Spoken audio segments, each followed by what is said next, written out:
Welcome to the session guys, my name is Shubham Suryavanshi. और इस session में हम बात करने वाले हैं इलेक्ट्रोमैग्नेटिज्म के बारे में। देखिए, इस चैप्टर की शुरुआत करने से पहले एक बहुत इंपॉर्टेंट बात आपको बता दूं कि बीइंग एन इंजीनियर आप थोड़े स्मार्ट तो हैं, तो कहीं ना कहीं से नोट्स वोट्स जुगाड़ लिए होंगे या फिर डी कोड्स वगैरह का कहीं ना कहीं से प्रिंट आउट निकाल के कुछ ना कुछ आपने इंतजाम कर लिया होगा। ठीक है, हाँ। सिलेबस अगर आप उठा के देखोगे तो बहुत जगहों पे ऐसा भी होता है कि जेनेरिक सिलेबस ऑल यूनिवर्सिटी का उठा के नोट्स वगैरह आपको मिल जाते हैं। तो उस केस में कंफ्यूजन ये होता है कि भाई कितना पढ़ना है कितना नहीं पढ़ना है, ये आपको समझ में नहीं आ रहा होता है। ठीक है ना।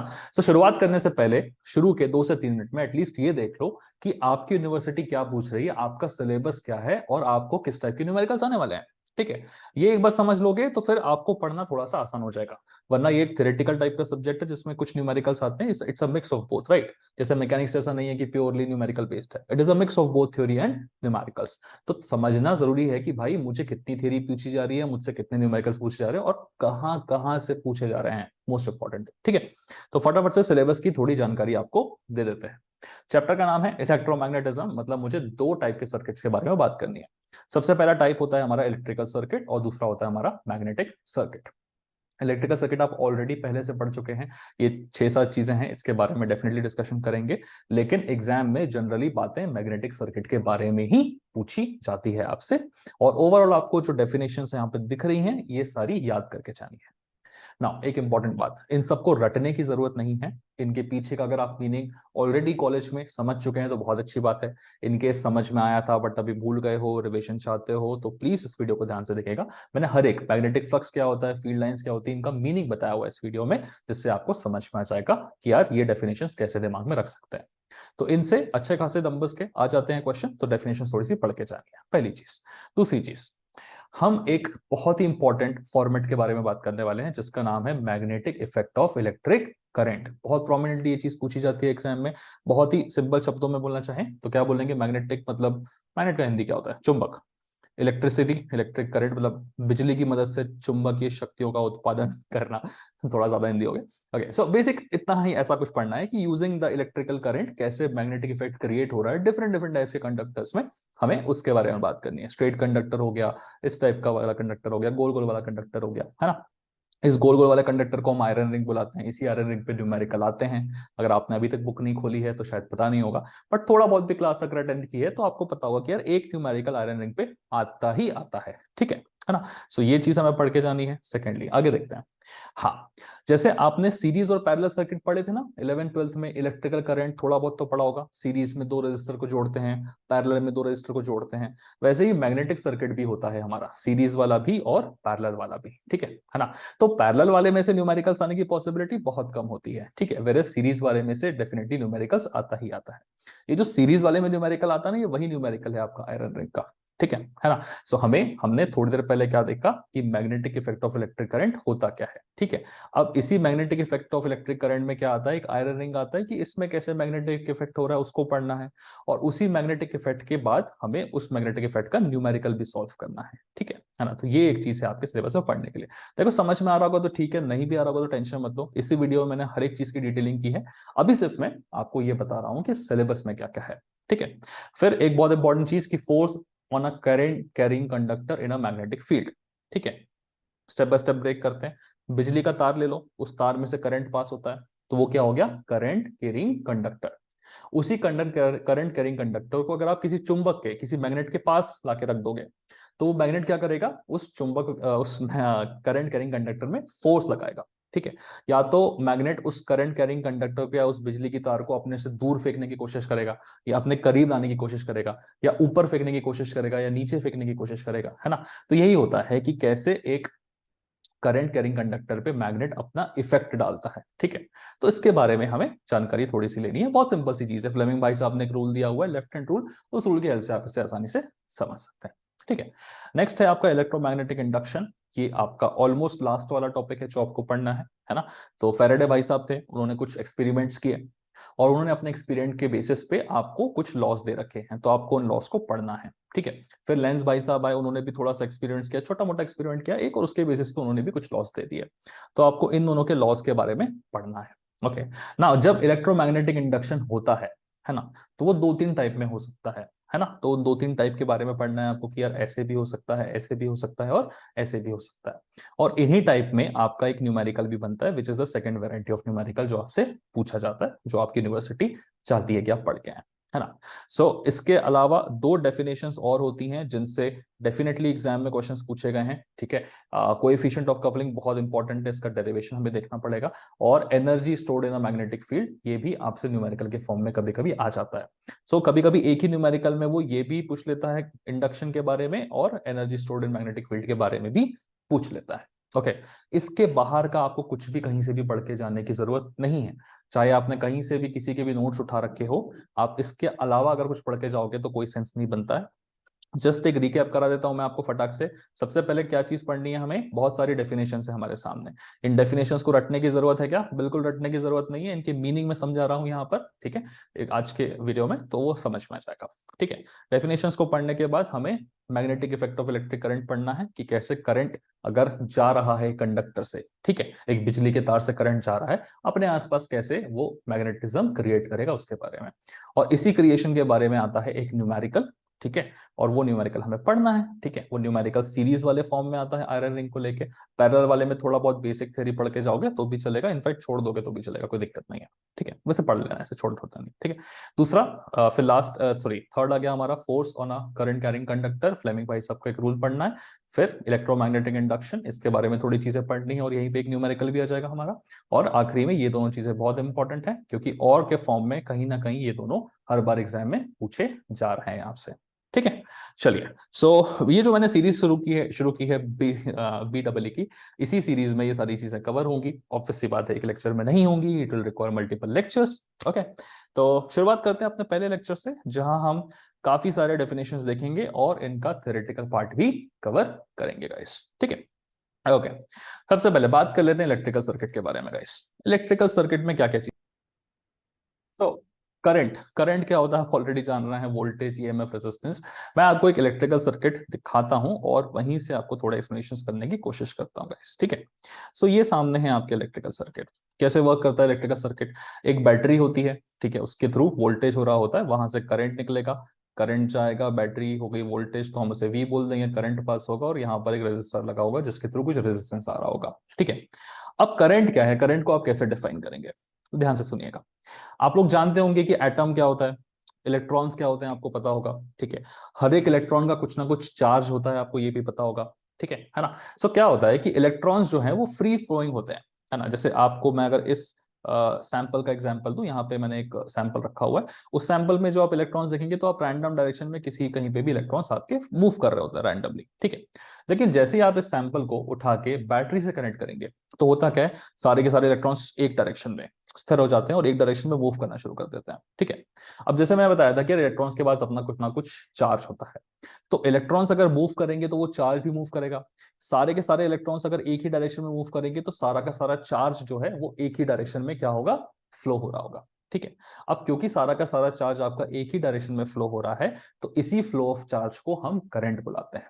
ओके, बस हमें एक इंडेक्स और देखना है कि हर सेकंड में कितना चार्ज फ्लो हो रहा है, ठीक है। तो हर सेकंड में जितना चार्ज फ्लो होता है हम उसको उतना करंट बुलाते हैं। ओके, ना चार्ज को हम कैसे मेजर कर सकते हैं कि देखो इतने सारे इलेक्ट्रॉन्स फ्लो हो रहे हैं ना, तो इतने टोटल नंबर ऑफ इलेक्ट्रॉन्स मिलकर एक कूलम्ब का चार्ज बनाते हैं, ठीक है। ऐसे दो चार इलेक्ट्रॉन नहीं होते, हजारों करोड़ों इलेक्ट्रॉन्स होते हैं। तो हजारों करोड़ों इलेक्ट्रॉन्स मिलकर कितना बनाते हैं, एक कूलम्ब का चार्ज। कितने हजार कितने करोड़, तो यार ये नंबर दिया हुआ है, इतने इलेक्ट्रॉन्स मिलकर एक कूलम्ब का चार्ज बनाते हैं। तो अगर एक सेकंड में इतने सारे इलेक्ट्रॉन्स फ्लो करके चले गए तो हम बोलेंगे भाई एक सेकंड में इतना कूलम का चार्ज चला गया।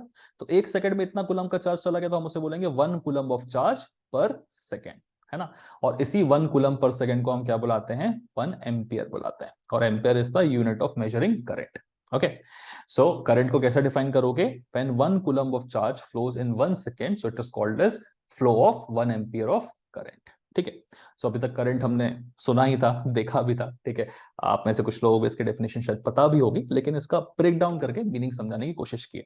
इलेक्ट्रॉन्स फ्लो हो रहा है, बहुत सारे इलेक्ट्रॉन्स एक साथ फ्लो होते हैं। कितने, बहुत सारे में कितना नंबर बताया, इतने सारे इलेक्ट्रॉन्स 6.24 इंटू 10⁻18 इलेक्ट्रॉन्स, इतने फ्लो होंगे तो एक कूलम का चार्ज जनरेट होगा। अगर इतने इलेक्ट्रॉन्स एक सेकंड में फ्लो होंगे तो 1 coulomb per second which is called as 1 ampere. 2 coulomb का चार्ज एक सेकंड में होगा तो 2 कूलम पर सेकंड, तो वो कितना हो जाएगा, 2 एम्पियर्स का करंट। ओके, अब देखिए करंट के बारे में हम जान चुके हैं। सेकेंडली हमें बात करनी ईएमएफ के बारे में। ईएमएफ होता है आपका इलेक्ट्रोमोटिव फोर्स। इलेक्ट्रॉन्स खुद तो फ्लो कर नहीं रहे हैं, हमने बैटरी लगाई वहां पे तब जाके फ्लो कर रहे हैं, तो इलेक्ट्रॉन्स को फ्लो करने में क्या लग रहा है, फोर्स लग रहा है। ठीक है, सो इलेक्ट्रोमोटिव फोर्स इज वही फोर्स जो इलेक्ट्रॉन्स को फ्लो करने में हेल्प करता है। So it is the force required to cause the motion of electrons, this is called as electromotive force. अब इलेक्ट्रोमोटिव फोर्स की हेल्प से आपका एक टर्म आता है V से डिनोट किया जाता है, and which is called as voltage है। वोल्टेज बेसिकली पोटेंशियल डिफरेंस होता है। आप उसके एग्जैक्ट वर्ड पे मत जाइए, हमें इलेक्ट्रिकल सर्किट का उतना डीप डाउन नहीं पढ़ना है। ठीक है, तो मैं आपको ऊपर ऊपर से बता सकता हूं कि यार हर एक पॉइंट पे पोटेंशियल अलग अलग होता है, और दो पॉइंट के अलग अलग होने की वजह से वहां पे डिफरेंस आता है।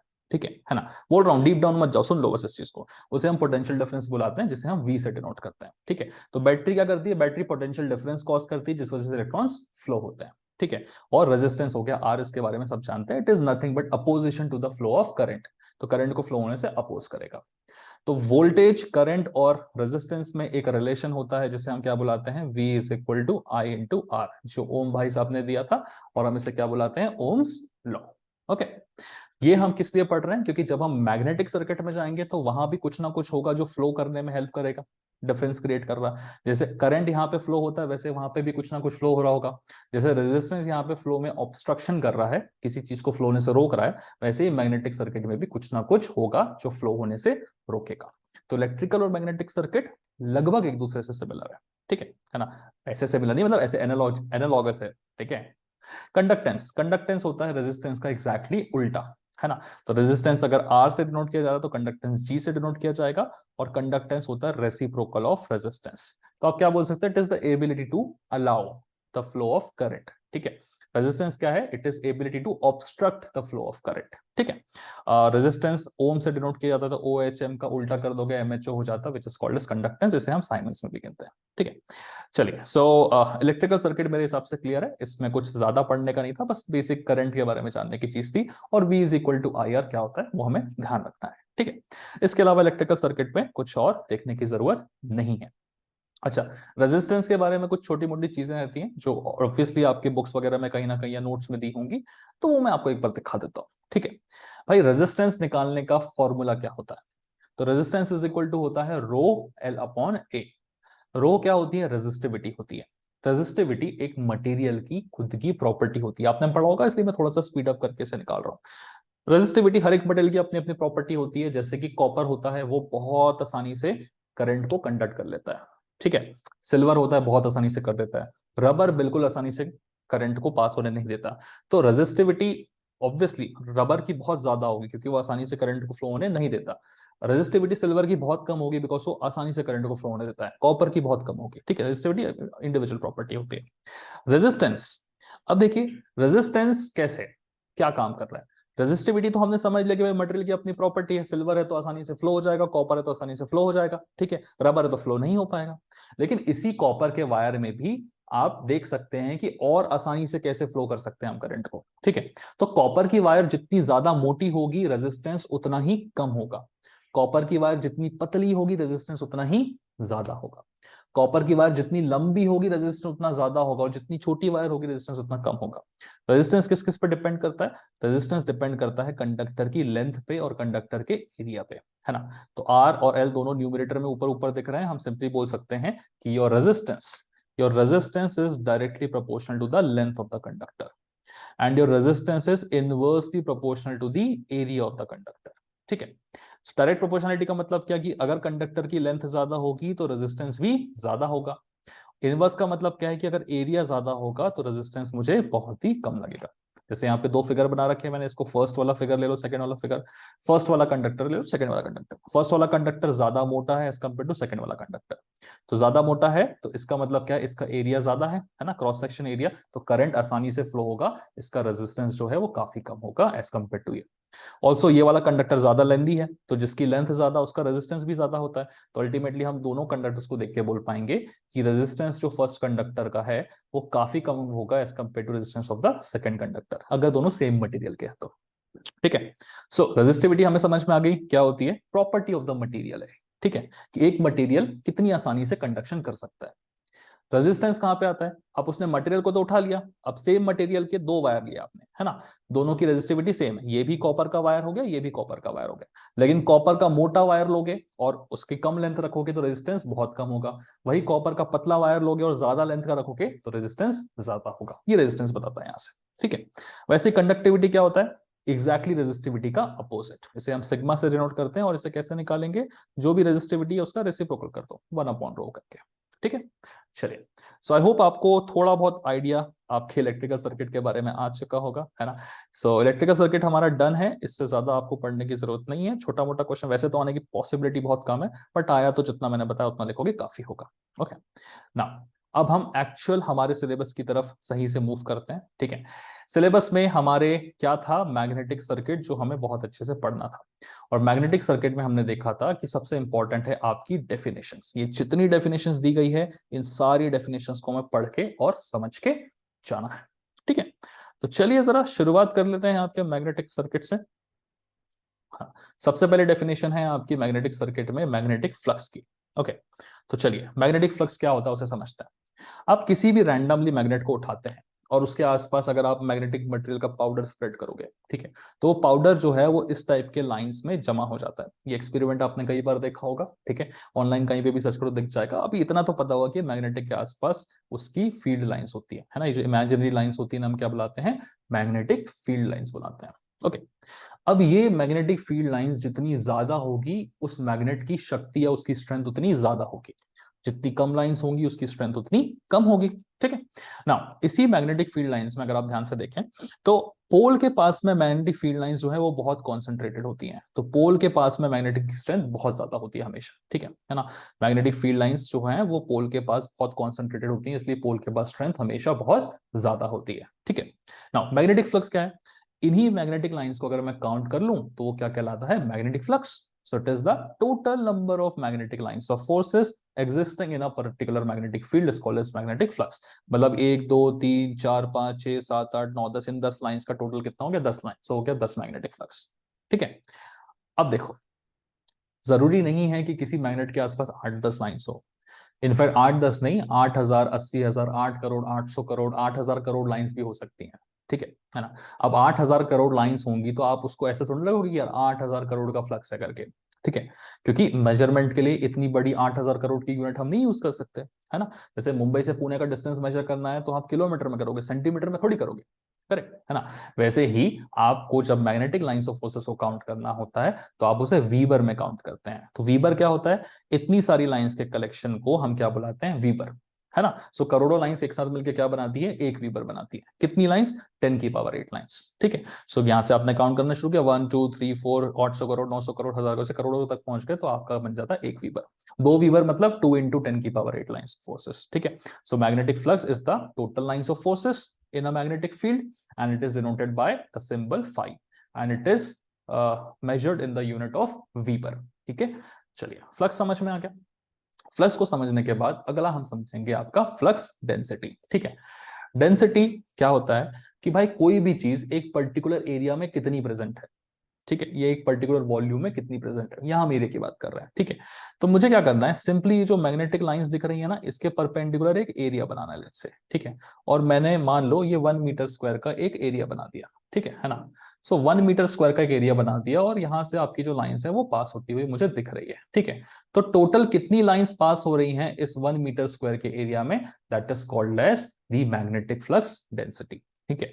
मान लो टोटल यहां से कितनी लाइंस पास हो रही हैं? 2 × 10⁸ लाइंस पास हो रही हैं, ठीक है। तो हम क्या बोलेंगे कि भाई 2 वीबर का फ्लक्स पास हो रहा है। तो अगर 1 मीटर स्क्वायर के एरिया में आपका टोटल 2 वीबर का फ्लक्स पास हो रहा है तो वो हो जाएगा magnetic field density B is equal to 2 weber का फ्लक्स इन 1 मीटर स्क्वायर, मतलब 2 वीबर पर मीटर स्क्वायर के बराबर, ठीक है। अगर आपके इस 1 मीटर स्क्वायर के एरिया में से मान लो 3 × 10⁸ लाइंस पास हो रही हैं, मतलब टोटल 3 वीबर का फ्लक्स पास हो रहा है, तो आप बोलोगे यार 1 मीटर स्क्वायर के एरिया में 3 वीबर का फ्लक्स पास हो रहा है तो डेंसिटी कितनी होगी? 3 वीबर of flux per meter square.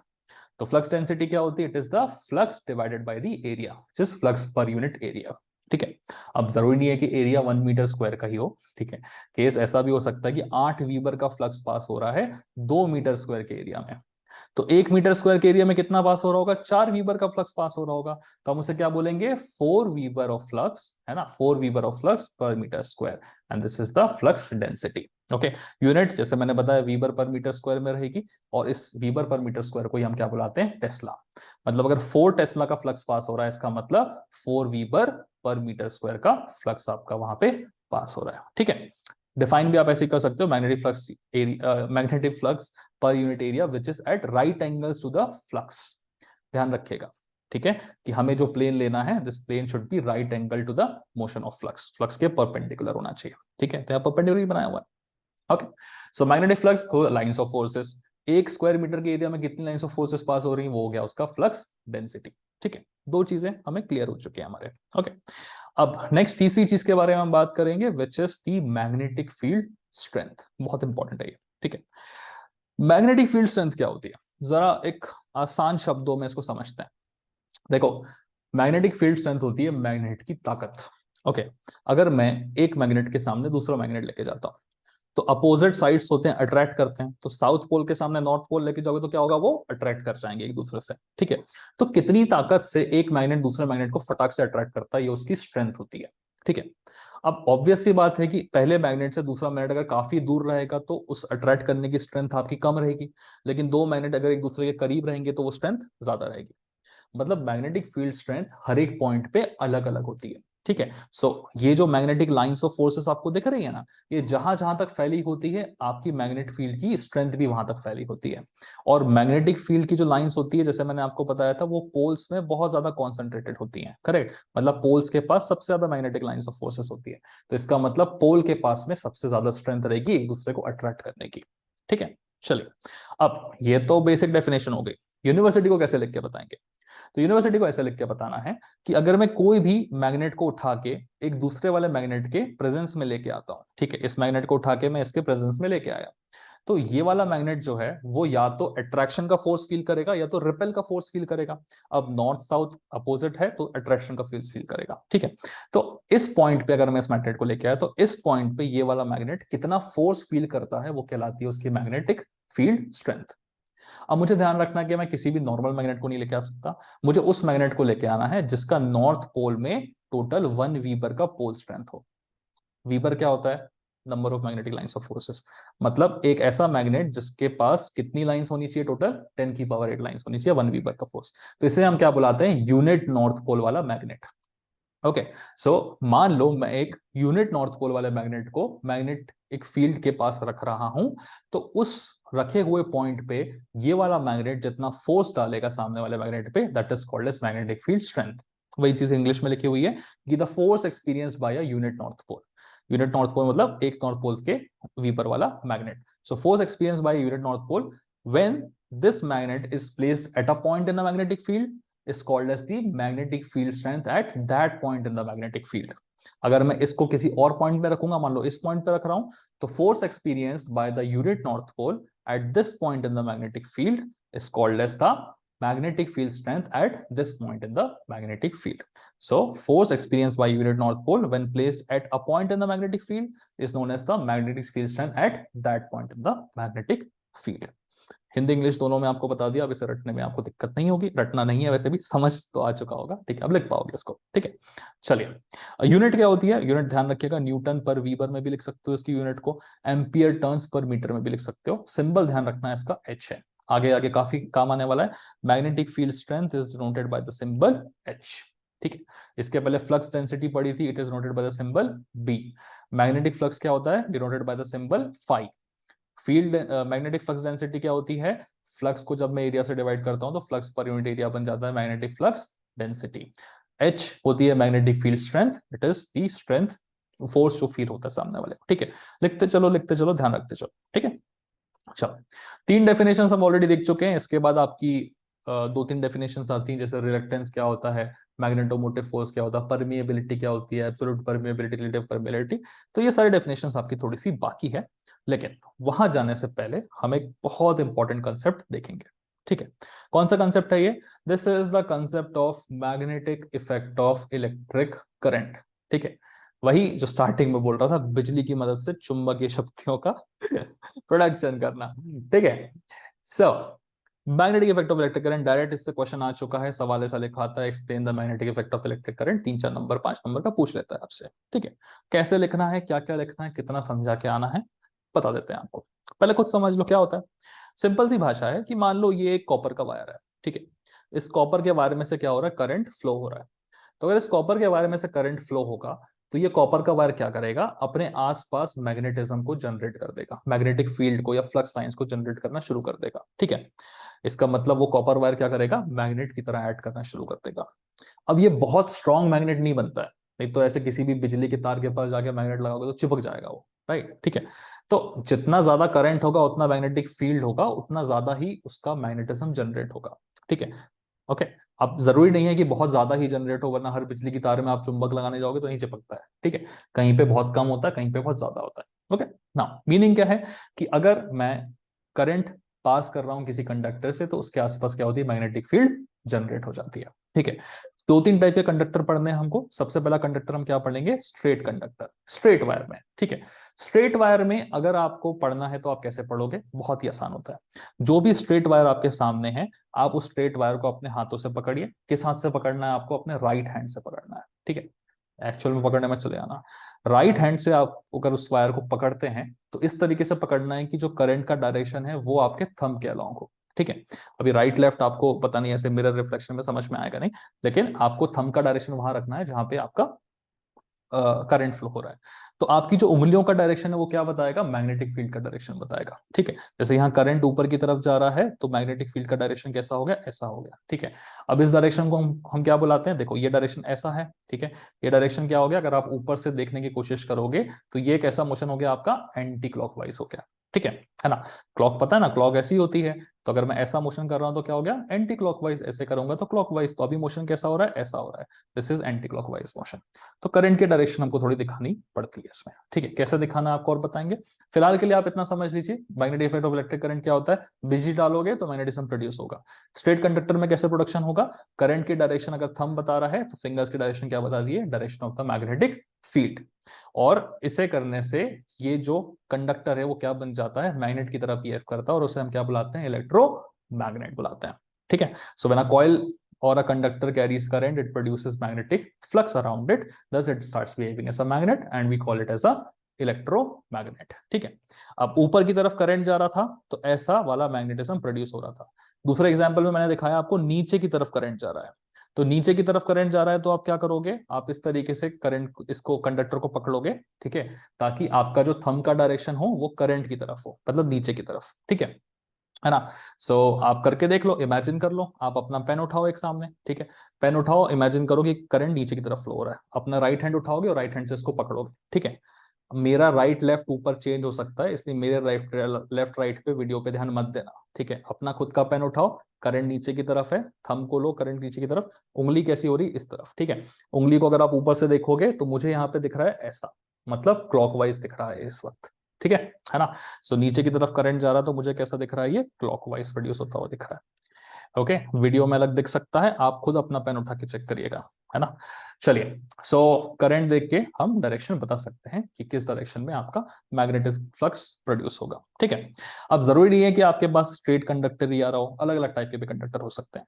लेकिन स्ट्रेट कंडक्टर में आपको एग्जाम में और एक चीज लिख के दिखानी है कि डायरेक्शन कैसे स्पेसिफाई करते हैं। ठीक है, सो डायरेक्शन स्पेसिफाई करने के लिए हम डॉट या क्रॉस के कन्वेंशंस यूज करते हैं। ठीक है, तो कन्वेंशंस क्या है मैं वो भी दिखा देता हूं आपको। ठीक है, तो इस तरीके कन्वेंशंस होते हैं आपके। क्रॉस का मतलब होता है कि आपसे दूर की ओर जाने वाला करंट। डॉट का मतलब होता है आपकी तरफ आने वाला करंट। आप ऐसे अज्यूम कर सकते हैं, आप अपने मोबाइल में या लैपटॉप में वीडियो देख रहे होंगे। ठीक है, तो डॉट का मतलब क्या हो गया कि डॉट बता रहा है कि स्क्रीन से आपकी आंखों की तरफ करंट आ रहा है। ठीक है, और क्रॉस का मतलब क्या हो गया, आपकी आंखों से स्क्रीन के अंदर करंट जा रहा है। ठीक है, सो इस तरीके से अब आप इमेजिन कर सकते हो, अगर आंखों से स्क्रीन के अंदर करंट जा रहा है तो उठाओ हाथ और थंब को डालो अंदर, इसके स्क्रीन के अंदर, राइट हैंड यूज करिएगा। ठीक है, डायरेक्शन मिल जाएगा आपको अपने हिसाब से। ठीक है, सो डॉट में हमेशा आपको कैसा डायरेक्शन मिलता है, करंट का एंटी क्लॉकवाइज। जब आपकी तरफ करंट आ रहा होता है, इमेजिन करके देख लेना। ठीक है, जैसे मैं इमेजिन कर रहा हूं मेरी तरफ करंट आ रहा है तो मुझे एंटी क्लॉकवाइज मिल रहा है। ठीक है, क्रॉस में क्या होता है कि करंट अंदर की तरफ घुस रहा है तो हमेशा डायरेक्शन कैसा मिलेगा आपको, क्लॉकवाइज का मिलेगा। ठीक है ना। तो ये चीज थोड़ा सा आपको मेंशन करके आएगी एग्जाम में, है ना। और रट के जाने की इसको भी अगेन जरूरत नहीं है, डॉट और क्रॉस बना के आइएगा। डॉट हमेशा अप्रोचिंग करंट होता है, स्क्रीन से आंखों की तरफ घुसने वाला, ठीक है, वो देगा anti clockwise. Cross departing current, आंखों से स्क्रीन की अंदर घुसने वाला। स्क्रीन की जगह आप एग्जाम में लिख सकते हो, पेज बना के एक दिखा सकते हो, ठीक है। चलिए, सो डॉट और क्रॉस प्लीज मेंशन करके आइएगा, इंपॉर्टेंट है। नेक्स्ट हम कंडक्टर्स के बारे में बात कर रहे थे। तो सबसे पहले हमने बात की कि यार एक स्ट्रेट कंडक्टर में किस तरीके से मैग्नेटिक इफेक्ट क्रिएट होता है ना। तो क्लॉकवाइज या एंटी क्लॉकवाइज डायरेक्शन में क्रिएट हो जाता है। लेकिन स्ट्रेट की जगह पे अगर आपने दूसरा टाइप का कंडक्टर यूज किया, ठीक है, सो क्या क्रिएट होता है। तो मैंने यहाँ पे अपने वायर को क्या रखा है, स्ट्रेट रखने की जगह पे इस बार ऐसे गोल गोल घूमता हुआ वायर बनाया है, ठीक है। सबसे पहले इस गोल गोल घूमते हुए वायर का नाम क्या होता है, इस गोल गोल घूमते हुए वायर का नाम होता है सोलेनॉइड, ठीक है। तो अगर इस वायर से करंट पास हो रहा है तो ऑब्वियस सी बात है कि यहां पर भी मैग्नेटिक फील्ड का जनरेशन होगा ही होगा। लेकिन इस बार मैग्नेटिक फील्ड कैसी जनरेट होगी, इस शेप में जनरेट होगी जो आपको दिख रहा है, ठीक है, कुछ ऊपर की तरफ और कुछ नीचे की तरफ। कभी कभी क्या करते हैं, इस गोल गोल घूमते हुए वायर के अंदर ये एरिया दिख रहा है ना, इस एरिया के अंदर एक रॉड को डाल दिया जाता है। जैसे ये देखो, गोल गोल घूमते हुए वायर के अंदर एक रॉड को डाल दिया गया, तो उससे मैग्नेटिक इफेक्ट की डायरेक्शन चेंज होगी क्या, नहीं। जैसा वो पहले डेवलप हो रहा था अभी भी वैसे डेवलप होगा। बस एक नई चीज हो जाएगी कि जो भी रॉड आपने डाली हुई है ना, इस रॉड को अब हम इलेक्ट्रोमैग्नेट बुला सकते हैं, क्योंकि इस रॉड में मैग्नेटिज्म की पावर आ चुकी होगी, ठीक है ना। सो सोलेनॉइड आप ऊपर वाले को भी बोलते हो, नीचे वाले को भी बोलते हो। एक्चुअल में सोलेनॉइड जो नाम हुआ था वो किस नाम से हुआ था कि टर्न्स, ये जो टर्निंग वाला वायर होता है इसको सोलेनॉइड बुलाया जाता है। अब उसके अंदर एक रॉड डाल दोगे तो भी कोई फर्क नहीं पड़ता, वो सोलेनॉइड ही रहेगा एक तरीके से, ठीक है। तो आप देख सकते हैं कैसे मैग्नेटिक फील्ड्स जनरेट होती है यहाँ पे। ओके, कभी कभी ऐसे गोलते हुए वायर को क्या करता है, वो ऐसे गोल गोल बना बना के और एक सर्कल बना देता है ऐसे, ठीक है, जैसे यहाँ रखा हुआ है, ठीक है। तो वाइंडिंग कर करके या स्ट्रेट रॉड की जगह पे कभी वो गोल रॉड यूज कर सकता है। जैसे कड़ा हो गया ना, एक कड़ा उठाएगा, उस कड़े के आसपास वाइंडिंग वाइंडिंग कर देगा पूरा चारों तरफ से, तो ये बन जाता है टोरॉइड, है ना। उस टोरॉइड को हम क्या बुलाते हैं, आयरन रिंग भी बुलाते हैं, कि रिंग की तरह गोल है और आयरन से बना हुआ है पूरा, ठीक है। इसी टोरॉइड आयरन रिंग पे आपके काफी सारे न्यूमेरिकल्स पूछे जाते हैं, ठीक है। तो क्या क्या चीजें हैं इस पे, टोरॉइड आयरन रिंग है, इसमें बहुत सारी वाइंडिंग करी हुई है, मतलब बहुत सारे टर्न्स करे हुए हैं। तो कहीं ना कहीं नंबर ऑफ टर्न्स बहुत इंपॉर्टेंट होते हैं। जितने ज्यादा नंबर ऑफ टर्न्स करोगे उतना ज्यादा अच्छा मैग्नेटिज्म प्रोड्यूस होगा। प्लस अब आप क्या कर रहे हो, ये जो आपने कॉइल की वाइंडिंग की है ना, इस वाइंडिंग में करंट पास करोगे, वही तो होता है, यहां पर भी तो करंट पास करते थे हम, तो इस वाइंडिंग में भी हम इसमें करंट पास करेंगे। तो करंट पास करोगे तो जितना ज्यादा करंट पास करोगे उतना ज्यादा मैग्नेटिज्म जनरेट होगा।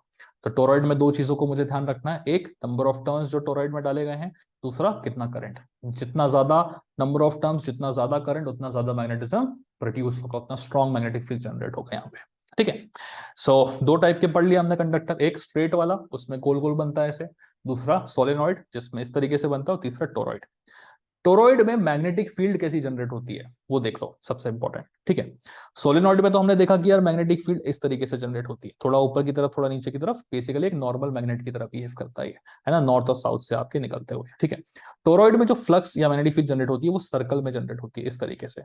तो आपका जो मैग्नेटिज्म जनरेट होगा वो सर्कुलर फॉर्म में जनरेट होगा, ठीक है, ऐसे ऐसे मैग्नेटिज्म जनरेट नहीं होगा, वो इसी के अंदर ही अंदर आपका मैग्नेटिक फ्लक्स जनरेट हो रहा होगा गोल गोल गोल गोल। तो जितने ज्यादा टर्न्स और करंट होगा उतना ज्यादा मैग्नेटिज्म यहाँ पे जनरेट हो जाएगा, ठीक है। चलिए, नेक्स्ट क्या है देख लेते हैं, मैग्नेटिक सर्किट किस तरीके से वर्क करता है। ओके, सर्किट पे जाने से पहले एक छोटा सा रिवीजन है ना, क्या देखा हमने, magnetic field of electric current, magnetic effect of electric current. So बिजली होगी तो मैग्नेटिज्म प्रोड्यूस होगा। स्ट्रेट कंडक्टर में कैसा प्रोडक्शन होता है देख लिया, फिर डॉट क्रॉस प्रोडक्ट देखा, और सोलेनॉइड में कैसा प्रोडक्शन होता है, और आयरन रिंग में कैसा प्रोडक्शन होता है उसके बारे में देख लिया, ठीक है। अब आगे बढ़ने से पहले हम थोड़ा सा मैग्नेटिक सर्किट के बारे में जान लेते हैं, ठीक है, बहुत इंपॉर्टेंट चीज है गाइस, ठीक है। चलो शुरू करते हैं। ओके, सो हम जब मैग्नेटिक सर्किट को देखते हैं ना, तो हमें उसको इस टोरॉइड की तरह ही देखना है, ठीक है। सो टोरॉइड के बारे में अभी अभी हमने क्या डिस्कशन किया था कि देखो ये वायर है, इस वायर से हम करंट सप्लाई कर रहे हैं इस कॉइल को, ये वायर इस तरीके से गोल गोल घूमते हुए यहाँ पर आके बाहर आ चुका है। तो इस wire is a current carrying conductor. अभी करंट कैरिंग कंडक्टर गोल गोल होके इसमें वाइंडेड अप है, तो क्या करेगा, ये एक मैग्नेटिक फ्लक्स जनरेट करेगा यहाँ पे, ठीक है। बहुत ज्यादा करंट होगा, बहुत सारे टर्न्स होंगे, तो बहुत सारा मैग्नेटिक फ्लक्स जनरेट हो जाएगा। तो इसी को ही हम क्या बुलाते हैं, मैग्नेटिक सर्किट बुलाते हैं गाइस, ठीक है। अब अगर यही मैग्नेटिक सर्किट है तो इसको थोड़ा नॉर्मल तरीके से देख लेते हैं, चलो, है ना। सो ये आपने उठाया टोरॉइड, गोल्ड कलर का टोरॉइड, यहां पर आपने दिया करंट, और ये हो गया इसके नंबर ऑफ टर्न्स। अब जरूरी नहीं है कि पूरी ही जगह पे मैंने वाइंडिंग करी हुई है, थोड़ा कोने में भी थोड़ी सी वाइंडिंग दिखा दोगे तो भी चलेगा। तो ये एक मैग्नेटिक सर्किट है आपके सामने, करंट दे रहे हो और नंबर ऑफ टर्न्स दे रहे हो, ठीक है। तो यहां से क्या होगा, आपका मैग्नेटिज्म प्रोड्यूस होगा। मैग्नेटिज्म प्रोड्यूस होगा, बेसिकली मैग्नेटिक फ्लक्स होगा, और मैग्नेटिक फ्लक्स ऐसे सर्कुलर फॉर्म में यहाँ गोल गोल घूमेगा, ठीक है। अब ऑब्वियस सी बात है कि इस टोरॉइड की कुछ ना कुछ लेंथ होगी, है ना। लेंथ क्या हो जाएगी, 2 पाई आर, सर्कमफरेंस के बराबर, है ना। सर्कल का सर्कमफरेंस 2 पाई आर होता है, हो जाएगी लेंथ उसकी मैग्नेटिक सर्किट की। और क्रॉस सेक्शनल एरिया क्या होता है, ए, कितना मोटा है टोरॉइड, ठीक है, उस पे ए आ जाएगा आपका। अब रिलेशंस और क्या क्या चीजें पढ़नी है यहाँ पे देख लो। सबसे पहले हमें रिलेक्टेंस पढ़ना है। ऑब्वियस सी बात है कि अगर फ्लक्स फ्लो हो रहा होगा तो कोई ना कोई तो उस फ्लक्स को अपोज कर रहा होगा। तो जो आपके मैग्नेटिक फ्लक्स को फ्लो होने से रोकता है उसे हम क्या बुलाते हैं, रिलक्टेंस, ठीक है। जैसे करंट को जो फ्लो होने से रोकता था वो था रेजिस्टेंस, तो उसका यहाँ पे सिमिलर क्या हो गया, resistance. Resistance offered by the material to the flow of magnetic flux. इसकी यूनिट होती है एम्पियर पर वीबर या ampere turns per वीबर।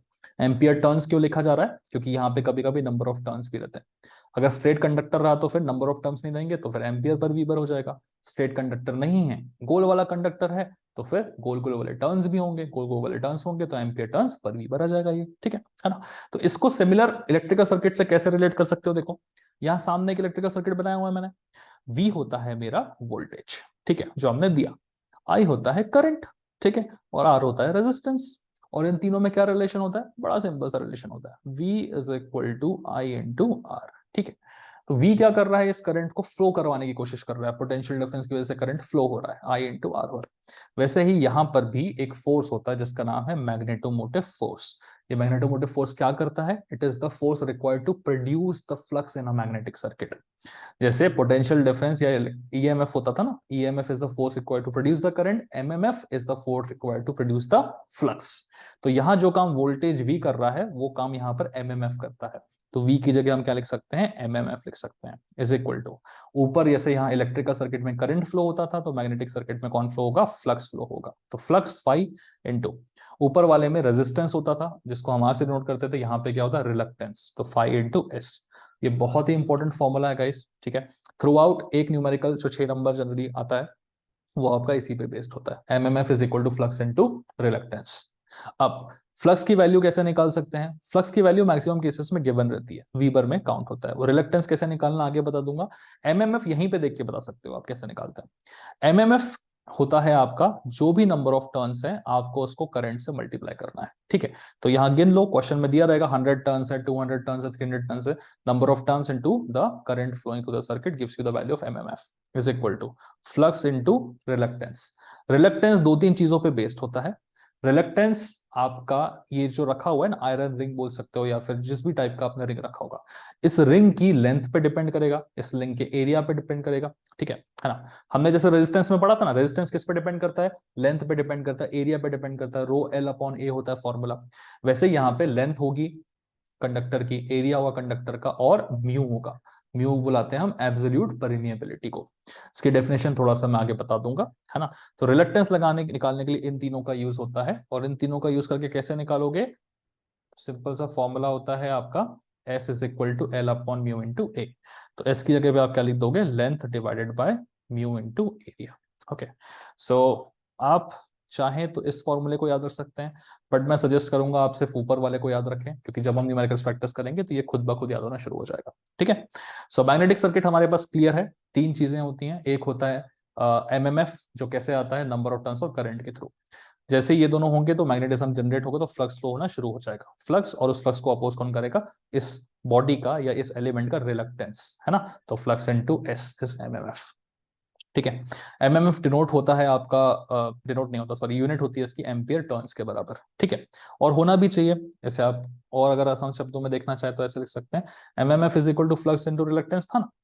So flux होता है किसमें मेजर, वीबर में मेजर होता है, और रिलक्टेंस किसमें होता है, एम्पियर टर्न्स पर वीबर में होता है, ठीक है। So weber flux multiplied by ampere turns per weber काटोगे तो क्या मिलता है, एम्पियर टर्न्स। तो आप ऐसे भी याद रख सकते हो कि एमएमएफ की यूनिट क्या होती है, एम्पियर टर्न्स के बराबर। या फिर एन इंटू आई होता है ना, तो नंबर ऑफ टर्न्स क्या हो गया, टर्न्स इंटू एम्पियर हो गया, एम्पियर टर्न्स। तो जैसे चाहो आप अपनी यूनिट्स को वैसे याद रख सकते हैं, यूजफुल होता है आपके लिए, ठीक है। चलिए, मैग्नेटिक सर्किट के बारे में हमने जानकारी ले ली और हमने दो डेफिनेशंस और देखे, रिलक्टेंस की और मैग्नेटोमोटिव फोर्स की, ठीक है। चले आगे बढ़ते हैं, और क्या है आपके सिलेबस में पढ़ने के लिए, हाँ अगले 2-3 चीजें बहुत इंपॉर्टेंट है, बिकॉज ये पूछी ही जा रही है, एक एक नंबर की, 2-2 नंबर की पूछी जा रही है। ठीक है, परमियंस क्या होता है और परमिएबिलिटी क्या होता है, ये जान लोगे तो समझ में आएगा कि एब्सोल्यूट परमिएबिलिटी क्या होती है और रिलेटिव परमिएबिलिटी क्या होती है। ठीक है, और ये दोनों चीजें जान लोगे तो ऑलमोस्ट सारी डेफिनेशंस आपकी खत्म हो जाती है। ठीक है, शुरुआत करते हैं। परमियंस पहले क्या होता है समझ लेते हैं। देखो, परमियंस रिलक्टेंस का अपोजिट होता है, रेसिप्रोकल। बताता हूं। जैसे आपने इलेक्ट्रिकल सर्किट पढ़ा था, तो इलेक्ट्रिकल सर्किट में हमने देखा था रेजिस्टेंस होता है, और इस रेजिस्टेंस का एग्जैक्टली उल्टा होता है conductance. So conductance is always given by 1 upon resistance. वैसे ही परमियंस जो होता है, परमियंस होता है किसका उल्टा, रिलक्टेंस का उल्टा। तो रिलक्टेंस हमने देखा था किससे डिनोट होता है, एस से। तो reciprocal of reluctance is परमियंस। Okay, आप इसको एक तरीके से कंडक्टेंस भी बोल सकते हो। It is analogous to the conductance in an electrical circuit. Okay, define भी ऐसी करना, it is the reciprocal of resistance, it is an ease or readiness with which the magnetic flux is developed, है ना। परमियंस क्या बताता है कि यार कितनी आसानी से मैग्नेटिक फ्लक्स डेवलप हो सकता है, that is called as permeance. तो परमिएबिलिटी क्या होगी भैया, कितनी आसानी से डेवलप हो सकता है वो परमियंस हो गया, कितनी आसानी से वो परमिएट कर सकता है या मूव कर सकता है किसी मीडियम में, that is called as the permeability. So it is the ease with which the magnetic flux permeates through a given medium. तो एक मीडियम में किस तरीके से फ्लक्स परमिएट कर सकता है, that is called as permeability. किस तरीके से, कितनी आसानी से फ्लक्स प्रोड्यूस हो सकता है, that is called as permeance. Okay, या डेवलप हो सकता है। ओके, परमियंस क्लियर है, परमिएबिलिटी क्लियर है, बहुत सिंपल सिंपल डेफिनेशन है। समझ में आ गया तो ठीक है, वरना थोड़ा सा पीछे जाके इन इन चीजों को दोबारा सुन लीजिएगा। ठीक है, अब एक बार परमियंस और परमिएबिलिटी समझ में आ गई, तो अब हमें परमिएबिलिटी को, एब्सोल्यूट परमिएबिलिटी को समझने में दिक्कत नहीं होगी। ठीक है, एब्सोल्यूट परमिएबिलिटी क्या होती है। कोई भी आपसे पूछे बताओ एब्सोल्यूट परमिएबिलिटी क्या होती है, तो आप बोलते ना भैया उसको हम म्यू से डिनोट करते हैं, और ये होता है रेशियो। किस किस का ratio, it is the ratio of B and H. B क्या होता है, अरे पढ़ते तो आए हैं, बी होता है आपका मैग्नेटिक फ्लक्स डेंसिटी, याद आया। और एच क्या होता है आपका मैग्नेटिक फील्ड स्ट्रेंथ, थोड़ी देर पहले ही पढ़ा था हमने। तो absolute permeability is nothing but the ratio of magnetic flux density to the magnetic field strength. ठीक है, बस इसकी डेफिनेशन में एक छोटी सी चीज और ऐड हो जाती है कि मैग्नेटिक फ्लक्स डेंसिटी आप जब देख रहे हो तो वो आपको किसी ऐसे मीडियम की देखनी है जो वैक्यूम या एयर नहीं होना चाहिए। ठीक है, तो आप कैसे लिखोगे इसकी definition, it is the ratio of magnetic flux density of a medium any other than vacuum or air to the magnetic field strength produced by the flux. ठीक है, okay, it is the ratio of magnetic flux density in any medium other than vacuum or air to the magnetic field strength produced by the magnetic flux. Magnetic field strength magnetic flux he produce करता है। ठीक है, सो B by H आप इतनी आसानी से लिख के आ सकते हैं। ठीक है, अब देखो रिलेटिव परमिएबिलिटी क्या होता है। रिलेटिव परमिएबिलिटी को आप दो तरीकों से समझ सकते हैं। सबसे पहला तरीका क्या है, आपने जो एब्सोल्यूट परमिएबिलिटी निकाला था वो किस में निकाला था, ये रेशियो जब आपने निकाला था तो आपने फ्लक्स डेंसिटी यूज की थी किसमें, किसी भी मीडियम में any other than vacuum or air. ठीक है, डिवाइडेड बाय द स्ट्रेंथ। आपको क्या करना है, इसी को किससे डिवाइड करना है, म्यू नॉट से डिवाइड करना है। म्यू नॉट क्या होता है समझ लो। म्यू क्या होता है, it is the permeability of any medium other than air और वैक्यूम। म्यू नॉट क्या होता है, it is the permeability in vacuum, खत्म। ठीक है, so permeability in any medium other than air और vacuum divided by permeability in vacuum is called as relative permeability. ठीक है, क्लियर। ओके, इसको और एक तरीके से डिफाइन करते हैं, relative permeability also equals to magnetic flux density in any medium, magnetic flux density in any medium divided by magnetic flux density in the air या वैक्यूम। ठीक है, आप जैसा लिखना चाहें एग्जाम में लिख के आ सकते हैं, दोनों ही चीजें करेक्ट है ना। कुछ बुक्स में ऐसा लिखा रहता है, कुछ बुक्स में ऐसा लिखा रहता है, कुछ कॉलेजेस में ये लिख के दिखाते हैं, कुछ कॉलेजेस में ये लिख के दिखाते हैं, दोनों ही सही है। ठीक है, यूनिवर्सिटी में जाओगे तो दोनों आंसर सही मिलेंगे। जरूरी नहीं है कि आपको जो लिखवाया गया है वही सही हो, ऑलरेडी भी हो सकता है ना, दोनों सेम है। कैसे बोलोगे रिलेटिव परमिएबिलिटी को, या तो आप बोल सकते हो कि यार permeability in any medium divided by permeability in air और वैक्यूम इज रिलेटिव परमिएबिलिटी, या फिर flux density in any medium divided by flux density in vacuum is called as relative permeability. ठीक है, चलिए डिनोट किससे करते हैं, म्यू से। हालांकि इस रिलेशन को ध्यान रखिएगा आप, क्योंकि ये रिलेशन आपको कैलकुलेशन में और न्यूमेरिकल्स में बहुत काम आने वाला है। ठीक है, तो म्यू नॉट को अगर मैं ऊपर लेके जाऊं तो मैं ऐसे लिख सकता हूं कि, सॉरी यहाँ पे नहीं, इधर लिख के बताता हूं कि mu is always equal to mu naught into mu R. ठीक है, बिकॉज 90% ऑफ द क्वेश्चंस में आपको म्यू की वैल्यू गिवन नहीं होती है, आपको रिलेटिव परमिएबिलिटी की वैल्यू गिवन होती है और म्यू नॉट की वैल्यू पता होती है, याद करके जाना पड़ता है पहले से। ठीक है, तो ये दोनों पता होंगे तो आपकी एब्सोल्यूट परमिएबिलिटी आपकी आसानी से निकल जाएगी, है ना। 99% ऑफ द क्वेश्चन, 90 पे लो, 99% ऑफ द क्वेश्चंस में आपको एब्सोल्यूट परमिएबिलिटी गिवन नहीं होती है। क्या गिवन होती है? रिलेटिव परमिएबिलिटी और म्यू नॉट की वैल्यू, दोनों को मल्टीप्लाई करके निकालना पड़ता है। तो प्लीज इस रिलेशन को ध्यान रखिएगा। ओके, चलो, ये किस काम में आने वाला है? रिलक्टेंस निकालने के, है ना। थोड़ी देर पहले फॉर्मूला देखा था ना, reluctance is denoted by the symbol S, और रिलक्टेंस को निकालने के लिए मुझे क्या चाहिए रहता है? लेंथ को डिवाइड करना पड़ता है, किससे? म्यू से और ए से। ठीक है, L upon mu into area, और म्यू क्या होता है मेरा? एब्सोल्यूट परमिएबिलिटी, मतलब reluctance is equal to L upon mu की जगह मैं ये दोनों डाल सकता हूं, so mu naught into mu R into A. Okay, हो गया फॉर्मूला, रटने की जरूरत ही नहीं है हमको, ठीक है ना, because mu is equal to mu naught into mu R होता है। Okay, so 90% of the questions में क्या गिवन रहेगा? लेंथ गिवन रहेगी, म्यू आर गिवन होगा और म्यू नॉट गिवन होगा, तो आप इसको रख के और एरिया गिवन होगा, रिलक्टेंस आप निकाल सकते हैं यहाँ पे। ठीक है, ओके, ऑल्सो हमने क्या देखा था formula? M M F is equal to क्या होता है भैया? Flux into reluctance. तो रिलक्टेंस मिल गया, और एम एम एफ की वैल्यू क्या होती है? Number of turns into current. तो नंबर ऑफ टर्न्स अगर पता है, करंट आपको पता है, फ्लक्स आपको निकालना, रिलक्टेंस पता है, तो क्वेश्चन में वैल्यूज पुट अप करके आप फ्लक्स निकाल के बता सकते हैं। यही एक बेस होता है इसके न्यूमेरिकल का गाइस। ठीक है, चलिए, सो डेफिनेशंस जो हमें पढ़नी थी वो ऑलमोस्ट सारी नहीं, सारी ही खत्म हो चुकी है। ठीक है ना। सो एक बार आपको दिखा देते हैं फटाफट से, क्विक रिविजन, है ना। Magnetic flux, number of lines जो हम काउंट कर रहे होते हैं। फील्ड लाइंस क्या होती है? इमेजिनरी लाइंस होती है जिनको हम काउंट कर रहे होते हैं। फ्लक्स डेंसिटी क्या है भैया? 1 मीटर स्क्वायर में कितनी लाइंस आ जाएंगी? ठीक है। मैग्नेटिक फील्ड स्ट्रेंथ क्या होती है भैया? ताकत, कितनी शक्ति से एक मैग्नेट दूसरे मैग्नेट को फोर्स पुट कर रहा होता है। ठीक है ना। सो यूनिट नॉर्थ पोल में तो force experienced by a unit north pole at a point in a magnetic field is called as the magnetic field strength at that point in the magnetic field। 2-3 बार इस video को थोड़ा थोड़ा देखना पड़ेगा, तब जाके ये चीजें दिमाग में बैठ जाएंगी, रटना मत प्लीज, अभी बता रहा हूँ। ठीक है, reluctance opposition to the flow of flux, magnetomotive force, it is the force required to cause the magnetic flux. ठीक है, परमिएंस, कितनी आसानी से मैग्नेटिक फ्लक्स प्रोड्यूस हो सकता है। परमिएबिलिटी, कितनी आसानी से मैग्नेटिक फ्लक्स किसी मीडियम में परमिएट या मूव हो सकता है। एब्सोल्यूट परमिएबिलिटी क्या होती है? सिंपल है, जो भी फ्लक्स डेंसिटी है उसको अगर मैं स्ट्रेंथ से डिवाइड कर दूं तो वो हो जाता है एब्सोल्यूट परमिएबिलिटी। ठीक है, it is denoted by mu is equal to B by H. बस डेफिनेशन से में ध्यान रखना है कि it is the magnetic flux density in any medium other than air और वैक्यूम। ठीक है, divided by magnetic field strength. Relative permeability क्या है भाई? जो भी आपकी परमिएबिलिटी आई है उसको अगर आप परमिएबिलिटी इन वैक्यूम से डिवाइड कर दो, है ना। बिकॉज आप जब म्यू निकालते हो क्या बोलते हो? Any medium other than air और वैक्यूम। सो म्यू निकल गया, permeability in any medium other than air or vacuum divided by permeability in vacuum gives me the value of relative permeability। या आप इसे ऐसे भी बोल सकते हो भैया, field density in any medium divided by field density in vacuum. ठीक है, चलिए, डेफिनेशंस आपकी क्लियर है। न्यूमेरिकल्स हम इस पर्टिकुलर वीडियो में डिस्कस नहीं कर रहे हैं बिकॉज बहुत लंबा हो जाएगा, तो फिलहाल एंड करते हैं। लेकिन जाने से पहले एक बहुत बेसिक सी चीज मैं आपको दिखा देता हूं। ठीक है, फॉर्मूलाज कौन कौन से यूज होने वाले हैं, will just do a simple revision of the formulas that will be used. ठीक है, सो आपके सामने एग्जाम में एक इलेक्ट्रिकल सर्किट, मैग्नेटिक सर्किट आएगा, ऐसे बना के नहीं आएगा, लेकिन आप कभी भी वो मैग्नेटिक सर्किट बोलते हैं तो आप इसे इमेजिन कर सकते हैं कि ऐसा दिखता है।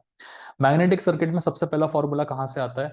जैसे इलेक्ट्रिकल सर्किट में V is equal to I into R होता है, उसी की याद से आप बोलोगे यार, जैसे यहाँ पे इलेक्ट्रोमोटिव फोर्स होता था ड्राइव करने के लिए, वैसे यहाँ पे मैग्नेटोमोटिव फोर्स होता है MMF। जैसे इलेक्ट्रिकल में करंट फ्लो होता था, वैसे यहाँ क्या फ्लो होता है? फ्लक्स फ्लो होता है। और जैसे यहाँ पे रेजिस्टेंस R होता था, वहां यहाँ पे रिलक्टेंस S होता है। तो सबसे पहला फॉर्मूला जो आपको ध्यान रखना है that is MMF is equal to flux into reluctance. MMF कैसे निकालेंगे भाई? कभी भी मैग्नेटिक सर्किट में आपको नंबर ऑफ टर्न्स मिलेंगे और उन कॉइल से पास होने वाला करंट मिलेगा। तो अगर इन दोनों की वैल्यू गिवन है तो हो गया काम, N इंटू आई से MMF निकल जाएगा। फ्लक्स तो मेरा फ्लक्स है। रिलक्टेंस कैसे निकालेंगे? देखो, रिलक्टेंस निकालने का तरीका होता है, सबसे पहले क्या चाहिए? इस कंडक्टर की मुझे लेंथ पता होनी चाहिए। ठीक है, फिर इस कंडक्टर की मुझे एब्सोल्यूट परमिएबिलिटी पता होना चाहिए और एरिया ऑफ क्रॉस सेक्शन पता होना चाहिए। तो L अपॉन म्यू इंटू ए करेंगे तो क्या निकलेगा? रिलक्टेंस। 99% ऑफ द क्वेश्चंस में आपको म्यू की वैल्यू गिवन नहीं होगी, है ना। और हम जानते हैं कि म्यू इज इक्वल टू क्या होता है? Mu naught into mu R होता है। थोड़ी देर पहले ही रटा है हमने इसको, पढ़ा है, सॉरी। तो हम क्या लिखेंगे इसे? L upon mu naught into mu R into A. So exam में आपको लेंथ गिवन होगी, या लेंथ की जगह वो वर्ड यूज करता है सर्कमफरेंस। एरिया गिवन होगा, वो आप बोलेगा area of cross section. Relative permeability given होगी। म्यू नॉट की वैल्यू अगर गिवन नहीं है, क्वेश्चन आपका आयरन कोर का आता है, और आयरन कोर के केस में म्यू नॉट की वैल्यू फिक्स्ड होती है, दैट इज 4 पाई इंटू 10⁻⁷। ठीक है, तो इस वैल्यू को प्लीज याद करके रख लीजिएगा, 2-3 क्वेश्चंस में पुट करेंगे तो याद और अच्छे से हो जाएगा। ठीक है, तो ऐसा करके आप रिलेक्टेंस निकाल सकते हैं। एक बार रिलेक्टेंस की वैल्यू मिल गई तो काम खत्म। चाहो तो इस फॉर्मूले को और अच्छे से लिख लो, यहाँ पे L/μ0 इंटू म्यू और into a, this is also another formula. So याद सिर्फ हमें ये वाला रखना है, बाकी चीजें हम खुद ब खुद बनाते जाएंगे। ठीक है, अच्छा, और कौन सा फॉर्मूला हमें दिमाग में रखना है कि यार मैग्नेटिक फील्ड डेंसिटी कैसे आती है। मैग्नेटिक फील्ड डेंसिटी क्या होती है, B is equal to flux divided by area, है ना। Magnetic flux density, sorry, magnetic flux density हम पढ़ रहे थे ना, magnetic flux density is flux divided by area. ठीक है, और एक और चीज है मैग्नेटिक फील्ड स्ट्रेंथ, ये होती है number of turns of current. अगर आपको पता है तो आपको डिवाइड करना है इसको लेंथ ऑफ द कंडक्टर से। ठीक है ना। सो N into I by L होती है magnetic field intense, magnetic field strength. Magnetic field strength H is given by Ni divided by L। ठीक है, magnetic flux density is given by flux per unit area. किसी भी magnetic circuit में एक formula होता है MMF is equal to flux into reluctance, और ये हो गया। ठीक है, तो 2-3 चीजें हैं, इस वीडियो को थोड़ा सा दोबारा देख लो, समझ में आ जाएंगी। नेक्स्ट वीडियो में हम प्रॉपर तरीके से सर्किट देखने वाले और सर्किट का रिलक्टेंस निकालने की भी कोशिश करेंगे। ठीक है, कैसे L, A और म्यू की वैल्यू पुटअप होती है, साथ ही साथ में हम कुछ न्यूमेरिकल्स भी देखेंगे, और धीरे धीरे करके जो एग्जाम्स में आपके न्यूमेरिकल्स आए हुए हैं उनको भी कवर करेंगे। But all this will happen in the next chapter guys, in the next video. तो चाहो फिलहाल जाने से पहले बहुत मेहनत से बनाया। सबसे पहले तो लाइक सब्सक्राइब एंड शेयर कर दो, प्लस कमेंट में जब आप डिस्क्रिप्शन में जाएंगे तो एप्लीकेशन का लिंक दिया हुआ है। ठीक है, तो फुल सिलेबस अगर देखना है तो आप उस एप्लीकेशन को डाउनलोड कर सकते हैं, ज्यादा कुछ एक्सपेंसिव रखा नहीं है, 200 300 400 ऐसे प्राइसिंग में चीजें अवेलेबल है। ठीक है, तो जाके देख लो एक बार, हो सकता है तुम्हारी कुछ हेल्प हो जाए वहां पे। ठीक है, बाकी शेयर लाइक सब्सक्राइब कमेंट जो जो करना है वो सब करके जाना है, ऐसे फ्री में लेके मत जाओ। ठीक है, चलो bye bye guys, take care.